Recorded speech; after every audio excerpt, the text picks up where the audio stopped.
Hello friends, good morning. ગયા લેક્ચરમાં આપણે ચાલુ વર્તમાન કાળ એટલે કે ધ પ્રેઝન્ટ કન્ટિન્યુઅસ ટેન્સ વિશે આપણે પહેલા તો વાક્ય રચના છે એ જોઈ હતી. બરાબર, કઈ કઈ વાક્ય રચના જોઈ હતી? તો કે વિધાન વાક્ય રચના, નકાર વાક્ય રચના અને પ્રશ્નાર્થ વાક્ય રચના. બરાબર છે. વિધાન વાક્ય રચના કઈ રીતે હતી? તો કે પેલા શરૂઆતમાં આવશે નામ અથવા તો સર્વનામ, પછી આવશે ટુ બી ના રૂપો. ચાલુ વર્તમાન કાળના ટુ બી ના એટલે વર્તમાન કાળના ટુ બી ના રૂપો ક્યાં ક્યાં આવશે? તો કે એમ, ઇઝ અને આર. બરાબર છે, આ ત્રણ છે, એનો સમાવેશ થશે. પછી તો કે પ્લસ ક્રિયાપદનું કેવું રૂપ આવશે? આઈએનજી વાળું, મતલબ કે વર્તમાન કૃદંત. પછી કર્મ આવશે, પછી અન્ય શબ્દ અને ફૂલ સ્ટોપ. એ થઈ ગઈ વિધાન વાક્ય રચના. રેડી. પછી નકાર વાક્ય રચના યાદ કરી લઈએ તો નકાર વાક્ય રચના કઈ હશે? તો કે નામ અથવા તો સર્વનામ આવશે, પછી ટુ બી નું રૂપ તો આવવાનું જ છે. નકારવાચક શબ્દ નોટ મુકાશે. બરાબર છે. પછી ક્રિયાપદનું આઈએનજી વાળું રૂપ આવશે એટલે કે વર્તમાન કૃદંત આવશે, પછી કર્મ આવશે અને પ્લસ અન્ય શબ્દ. એ થઈ ગઈ તમારી નકાર વાક્ય રચના. બરાબર. એના પછી જોઈએ પ્રશ્નાર્થ વાક્ય રચના. જો ખાસ આપણે જોઈએ તો કે પ્રશ્નાર્થ વાક્ય રચના, સાદી પ્રશ્નાર્થ અને ડબલ્યુએચ પ્રશ્નાર્થ, બે પ્રકારની પ્રશ્નાર્થ વાક્ય રચના આવે છે. તો એમાં સાદી પ્રશ્નાર્થ વાક્ય રચના કઈ રીતે હશે? તો કે ટુ બી નું રૂપ છે આગળ આવી જશે. ટુ બી નું રૂપ આગળ એટલે ટુ બી નું વર્તમાન કાળનું રૂપ. ટુ બી નું વર્તમાન કાળનું રૂપ કેવું આવશે? તો કે એમ, ઇઝ અને આર. બરાબર. પછી નામ અથવા સર્વનામ આવશે, પછી ક્રિયાપદનું આઈએનજી વાળું રૂપ આવશે, પછી કર્મ અને અન્ય શબ્દ. અને ખાસ મૂકવાનું ભૂલવાનું નહીં. શું? તો કે ક્વેશ્ચન માર્ક, પ્રશ્નાર્થ ચિહ્ન પ્રશ્નાર્થ વાક્ય રચનામાં આવશે. રેડી. પછી ડબલ્યુએચ પ્રશ્નાર્થની વાક્ય રચના જોઈએ તો કે ડબલ્યુએચ પ્રશ્નાર્થમાં છેલ્લે ક્વેશ્ચન માર્ક બધા જ માં આવશે. રેડી. તો આજે આપણે આ ડબલ્યુએચ પ્રશ્નાર્થ વાક્ય રચના છે એ એક જોવાની છે. રેડી. એમાં જનરલી ડબલ્યુએચ પ્રશ્નાર્થની આપણે વાક્ય રચના જોઈએ તો પેલા શું આવશે? તો કે ડબલ્યુએચ શબ્દ આવશે, પછી શું આવશે? તો કે એમ, ઇઝ અને આર આવશે, પછી શું આવશે? તો કે નામ અથવા તો સર્વનામ આવશે, પછી ક્રિયાપદનું આઈએનજી, પછી કર્મ, અન્ય શબ્દ અને ક્વેશ્ચન માર્ક. રેડી. તો આ થઈ ગઈ ડબલ્યુએચ પ્રશ્નાર્થ વાક્ય રચના. હવે આના એક્ઝામ્પલ જોઈએ, કઈ રીતે બનશે એ જોઈએ. બરાબર. તો એક ડબલ્યુએચ શબ્દ વાળું વાક્ય લઈએ તો કે vote are Nayan and Nirav reading? બરાબર છે. What are Nayan and Nirav reading? નયન અને નીરવ શું વાંચી રહ્યા છે? બરાબર. તો અહીંયા તમને આપેલું નથી શું? તો કે કર્મ આપેલું નથી. આપણને ખબર છે કે ડબલ્યુએચ પ્રશ્નાર્થથી જ્યારે વાક્ય પૂછેલું હોય છે ત્યારે આપણને આન્સરમાં શું મળશે? કર્મ મળશે. બરાબર. તો અહીંયા આપણે કર્મ છે એ નીકળી જાય. બરાબર. જ્યારે ડબલ્યુએચ શબ્દ મુકાયેલો હોય ત્યારે. રેડી. તો તમને કાઉન્સમાં આપેલું હોય કાંઈ બી કે એન એપલ. બરાબર છે. અથવા તો કર્મ તરીકે એન એપલ હોઈ શકે. પછી અહીંયા શું કીધું છે? તો કે what are Nayan and Nirav reading. બરાબર છે. અહીંયા કીધું છે કે નયન અને નીરવ શું વાંચી રહ્યા છે. તો તમને અહીં કીધું હોય કે એન કોઈ બી કર્મ આપેલું છે. બરાબર.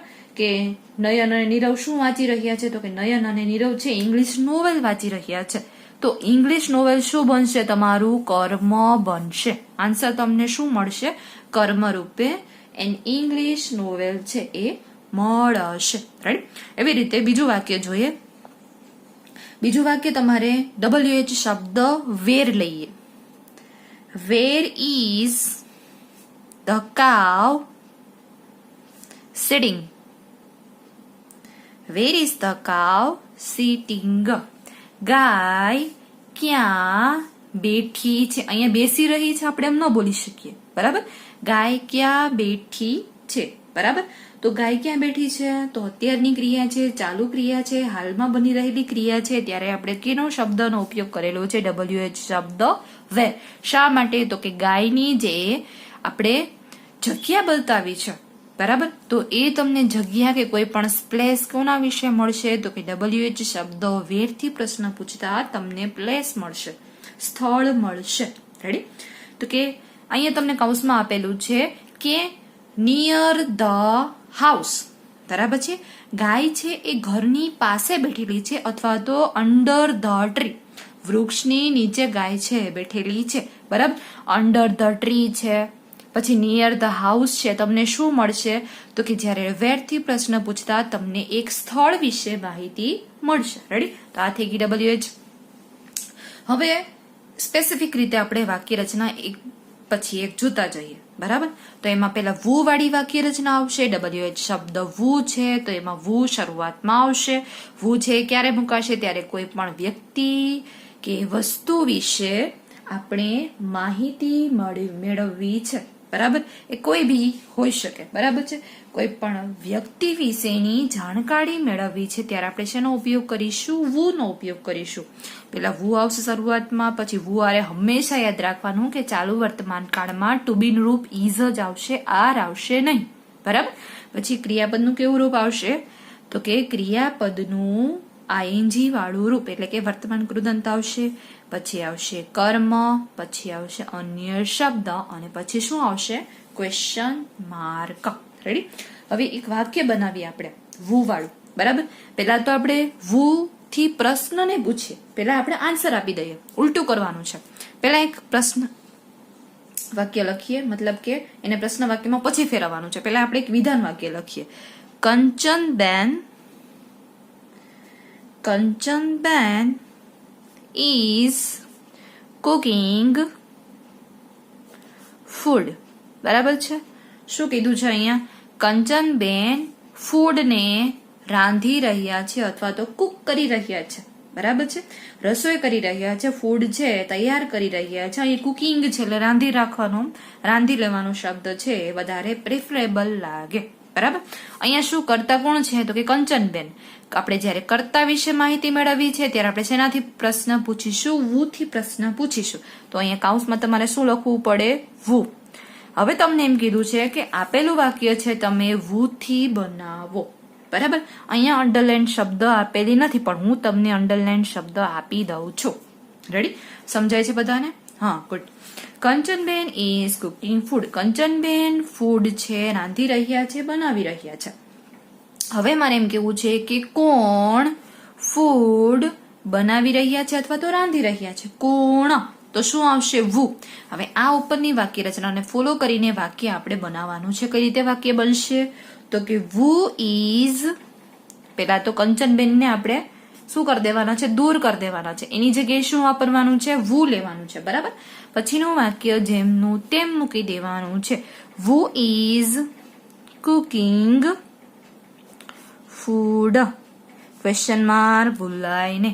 કોણ રસોઈ અથવા તો ફૂડ ખોરાક બનાવી રહ્યા છે, કુક કરી રહ્યા છે, રાંધી રહ્યા છે? તો કે કંચનબેન. તો કંચનબેન આપણને શું મળ્યું? આન્સર મળ્યું. તો આ કંચનબેનની જગ્યાએ વુ વાપરવાથી આપણને કંચનબેન વિશેની માહિતી મળશે. રેડી? એના પછીનું નેક્સ્ટ જોઈએ વોટ. વોટ એટલે કે શું? તમને આપેલું વાક્યમાં કર્મ તમારે ગાયબ કરવું છે, કર્મ તમારે મેળવવું છે. તો તમે શેનાથી પ્રશ્ન પૂછશો? વોટ થી પ્રશ્ન પૂછશો, બરાબર. વોટ વાળી વાક્ય રચના કઈ રીતે બનશે તો કે વોટ આવશે પ્લસ ટુ બી નું રૂપ ક્યાં તો કે એમ, ઇઝ અને આર, બરાબર. આપેલું ઉપરનું આપણે વાક્ય જોતા હતા એમાં વુ આરે હંમેશા એક વચનમાં જ વાક્ય લેવાનું છે એટલે અહીંયા ઇઝ વપરાયેલું છે. ખાસ યાદ રાખજો, કર્તા વિશે આપણે માહિતી મેળવવી છે. કર્તા એક વચનમાં છે કે બહુવચનમાં એ આપણને ખબર નથી, બરાબર. એટલે અહીંયા શું આવશે? વુ ને એક વચનમાં જ આપણે એની સાથે ટુ બી નું રૂપ મૂકશું ઇઝ, બરાબર. જ્યારે બીજા વોટ થી આપણે જયારે વાક્ય બનાવીશું ત્યારે એમ, ઇઝ, આર આવશે પ્લસ નામ અથવા તો સર્વનામ આવશે પ્લસ ક્રિયાપદનું આઈએનજી વાળું રૂપ આવશે પ્લસ અન્ય શબ્દ અને પ્લસ ક્વેશ્ચન માર્ક. રેડી? હવે એમાં વાક્ય જોઈએ પેલું તો કે Ila is eating a dabeli. Ila is eating a dabeli. Ila છે એ દાબેલી ખાઈ રહી છે. મોઢામાં પાણી આવી ગયું ને બધાને દાબેલીનું નામ સાંભળ્યું એટલે, બરાબર. શું ખાઈ રહી છે તો કે અ દાબેલી. શું આપણે પ્રશ્ન પૂછ્યો ત્યારે આપણને કર્મ શું મળ્યું તો કે અ દાબેલી. હવે આપણે પ્રશ્ન પૂછવાનું છે કે ઈલા શું ખાઈ રહી છે તો કે અ દાબેલી, બરાબર. આપણે વોટ થી પ્રશ્ન પૂછીશું તો દાબેલી છે ગાયબ થશે, બરાબર. તો શું આવશે? પહેલા તો વાક્ય રચનામાં પહેલા વોટ આવશે, પછી દાબેલી એક જ છે એ નથી જોવાનું, પણ કર્તાને પહેલા ફોલો કરવાનું છે, બરાબર. અહીંયા વોટ પછી શું આવશે? કર્તાને ધ્યાનમાં રાખીને આગળ ટુ બી ના રૂપ છે મૂકવાના છે, બરાબર. અહીંયા કર્તાને પહેલા જોવાનું, તો કે ઈલા છે એક વચનમાં છે, બરાબર, એક જ ઈલાની વાત કરેલી છે, તો શું આવશે? વોટ ઇઝ ઈલા, બરાબર. પહેલા તો વોટ આવશે, પછી એક વચનમાં હોય તો ઇઝ, નામ અથવા તો સર્વનામ ઈલા, પછી કોણ વૈધું? તો કે ક્રિયાપદ કયું આવશે? તો કે આપેલું, ઈટિંગ. Question mark. ઈલા શું ખાઈ રહી છે, બરાબર. તો આપણને શું મળ્યું આન્સરમાં? દાબેલી, દાબેલી ખાઈ રહી છે, રાઈટ. એના પછીનું નેક્સ્ટ જોઈએ તો કે આપણે વોટ વાળા વાક્ય રચનામાં આપણે જોતા હતા કે એમાં કર્મ ગાયબ થતું હતું. હવે વેર વાળા વાક્ય કઈ રીતે બનશે એના વિશે માહિતી મેળવીએ. તો વેર પેલા શરૂઆતમાં આવશે. વેર એટલે કે ક્યાં, કોઈ પણ સ્થળ છે ગાયબ થશે. ત્યારે આપણે વેરથી પ્રશ્ન પૂછશું ત્યારે આપણને સ્થળ મળશે, પણ આપણે સ્થળને ગાયબ કરી દઈએ ત્યારે પ્રશ્ન કોનાથી પૂછવાનો? વેરથી, બરાબર. વેર આવશે શરૂઆતમાં, પછી એમ ઇઝ આર એટલે કે ટુ બી નું રૂપ. એમ ઇઝ આર એક વચનમાં હશે તો ઇઝ, બહુવચનમાં હશે તો આર, બરાબર. પછી તો કે આઈ હશે તો એમ આવશે, બરાબર. પછી કેવું રૂપ આવશે? તો કે અહીંયા તો આઈએનજી વાળું જ રૂપ લેવાનું છે. એની પહેલા નામ અથવા સર્વનામ, પછી આઈએનજી વાળું રૂપ, પછી અન્ય શબ્દ અને ક્વેશ્ચન માર્ક, બરાબર. તો આ થઈ ગઈ વેન વાળી વાક્ય રચના. એક વેન વાળું વાક્ય લઈએ તો કે મનીત ઇઝ ગોઈંગ ટુ સ્કૂલ. કૌંસમાં આપણે લખશું વેર. શા માટે? તો કે આપણે પ્રશ્નાર્થ વાક્ય WH શબ્દ વેરને ઉપયોગ કરીને બનાવવાનો છે, બરાબર. મનીત ઇઝ ગોઈંગ ટુ સ્કૂલ, બરાબર. ઇઝ ગોઈંગ એક જ વચનમાં છે મનીત, એની હારે આવેલું છે ઇઝ. ગોઈંગ એટલે જઈ રહ્યો, ટુ સ્કૂલ મનીત શાળાએ જઈ રહ્યો છે. હવે આપણે પ્રશ્ન પૂછવો છે કે મનીત ક્યાં જઈ રહ્યો છે? અહીંયા કોને ગાયબ કરવાનું છે? તો કે સ્કૂલને ગાયબ કરવાનું છે, એટલે ટુ સ્કૂલ આખું ગાયબ થઈ જશે, બરાબર છે. ક્યાં જઈ રહ્યો છે આપણે એ રીતે પ્રશ્ન પૂછવાનો છે. પહેલા તો વાક્યમાં શું આવશે? વેર આવશે, બરાબર. પછી ઇઝ આવશે. શા માટે? તો કે મનીત છે એક વચનમાં છે. Where is Manit, to school આખું નીકળી જાય એટલે શું વધ્યું? Going. Question mark. Where is Manit going? Manit ક્યાં જઈ રહ્યો છે? તો કે સ્કૂલે જઈ રહ્યો છે. તો ટુ સ્કૂલ છે સ્થળ જ છે, બરાબર છે. સ્થળ દર્શક શબ્દ છે, કોઈ પણ સ્થળનો ઉલ્લેખ કરે છે. તો એ જયારે વેરથી આપણે વાક્ય બનાવીએ છીએ ત્યારે સ્થળ છે એ ગાયબ થયું, બરાબર. એના પછી જોઈએ તો કે વેન વાળી વાક્ય રચના. વેન ક્યારે આવશે? તો કે વેન પેલા સ્ટાર્ટિંગમાં મુકાશે. જો એ બધા જ માં ધ્યાન દેવાનું છે, જે બી કઈ WH શબ્દ છે સ્ટાર્ટિંગમાં જ મુકાશે, બરાબર. કર્તા કે ક્રિયાપદને એને ધ્યાનમાં નહીં લેવાનું, પેલા WH શબ્દ સ્ટાર્ટિંગમાં જ બધામાં મુકાશે, રાઈટ. વેન એટલે કે ક્યારે વેન આવશે પેલા, પછી શું આવશે? તો કે ટુ બી નું રૂપ એમ ઇઝ આર આવશે. પછી શું આવશે? તો કે નામ અથવા તો સર્વનામ આવશે. પછી તો કે ક્રિયાપદનું આઈએનજી વાળું રૂપ. પછી શું આવશે? કર્મ આવશે. પછી અન્ય શબ્દ અને પછી ક્વેશ્ચન માર્ક, રેડી. આ થઈ ગઈ વેન વાળી વાક્ય રચના. અહીંયા તમે વેન થી વાક્ય છે એને પ્રશ્નાર્થમાં ફેરવશો ત્યારે શું ગાયબ થશે? તો કે કોઈ પણ આપેલો સમય છે એ ગાયબ થશે. અત્યારે તો નાવ, બરાબર. તો નાવ છે શું છે? તો કે સમય દર્શક શબ્દ છે, એ વેન થી તમે પ્રશ્ન પૂછશો ત્યારે ગાયબ થશે, બરાબર. તો વેનની વાક્ય રચના કઈ રીતે આવશે? તો કે વાક્ય બનાવીએ. નીરવ ઇઝ વોકિંગ નાવ. કૌંસમાં તમારે લખવાનું છે વેન. શા માટે? તો કે આપેલું વાક્ય છે પ્રશ્નાર્થમાં વેનનો ઉપયોગ કરીને બનાવવાનું છે. નીરવ ઇઝ વોકિંગ નાવ. નીરવ અત્યારે ચાલી રહ્યો છે, બરાબર. નાવ એટલે કે અત્યારે. તો એ વાક્યમાં નાવ છે શું બતાવે છે? સમય દર્શાવે છે. એટલે વેન થી પ્રશ્ન પૂછીએ છીએ ક્યારે ચાલી રહ્યો છે? તો કે અત્યારે. હવે બરાબર, તો આપણે વાક્ય બનાવીએ, એનો આન્સર આપીએ. વેન થી પ્રશ્ન પૂછવાનો છે. તો વેન પછી એક વચનમાં નીરવ છે તો કે હા, તો કે ઇઝ આવશે. પછી કર્તા આવશે Nirav walking. Question mark. When is Nirav walking? Nirav કરતા, બરાબર, ક્યારે ચાલી રહ્યો છે? તો કે અત્યારે ચાલી રહ્યો છે. તો એમાં નાવ ને તમે દૂર કરો ત્યારે પ્રશ્ન શેનાથી પૂછાશે? વેન થી. રેડી? એના પછીની WH વાક્ય રચનામાં આવશે હાઉ મેની. હાઉ મેની એટલે કેટલા? હાઉ મેની આવશે શરૂઆતમાં, પછી સંખ્યા સાથેની વસ્તુનું નામ, એટલે કે જે કર્મ છે એ હાઉ મેની પછી ડાયરેક્ટલી મુકાઈ જશે. પછી શું આવશે? આર આવશે. પછી શું આવશે? નામ અથવા તો સર્વનામ આવશે. પછી શું આવશે? તો કે કોઈ પણ ક્રિયાપદ છે એ કેવું આવશે? તો કે વર્બને આઈએનજી વાળું ક્રિયાપદ છે એ આવશે. બરાબર? પછી અન્ય શબ્દ આવશે. પછી શું આવશે? Question mark. આ થઈ ગઈ હાઉ મેની વાળી વાક્ય રચના. બરાબર? હવે હાઉ મેની માં કઈ રીતે વાક્ય બનશે? તો એમાં પેલા એક સિમ્પલ વાક્ય લઈએ. હિતિક્ષા ઇઝ બાઇંગ 10 balloons. બરાબર? હિતિક્ષા ઇઝ બાઇંગ 10 balloons. હિતિક્ષા છે એ 10 ફુગ્ગાઓ. બાય એટલે ખરીદવું, બાઇંગ એટલે ખરીદી રહી. હિતિક્ષા 10 ફુગ્ગાઓ ખરીદી રહી છે. હવે આપણે પૂછવું છે કે કેટલા ફુગ્ગાઓ? બરાબર? જો અહીંયા સંખ્યા જ માત્ર ને માત્ર દૂર થશે, એમાં ફુગ્ગાને ગાયબ કરતા નહીં હો. જો ફુગ્ગાને ગાયબ કરશો તો આપણને મળશે શું? બરાબર? શું ખરીદી રહી છે એવું નથી પૂછવાનું. બરાબર? કેટલા ફુગ્ગા ખરીદી રહી છે? કેટલા, તો એમાં સંખ્યા ગાયબ થશે. બરાબર? સંખ્યા છે 2, 5, 10 એવી રીતે જે સંખ્યા છે એ ગાયબ થશે. તો કઈ રીતે વાક્ય બનશે? તો કે પેલા શરૂઆતમાં આવશે હાઉ મેની. હાઉ મેની પછી વાક્યમાં જે કર્મ છે, બરાબર, કેટલા ફુગ્ગાઓ. હાઉ મેની બલૂન્સ બહુવચનમાં છે એટલે આર આવશે. કર્મ છે બહુવચનમાં નથી આપણે જોવાનું, પેલા તો આપણે કર્તાને નથી જોવાનું. આમાં ખાસ યાદ રાખજો, બલૂન્સ છે એ આપેલા છે. બરાબર છે? How many balloons are હિતિક્ષા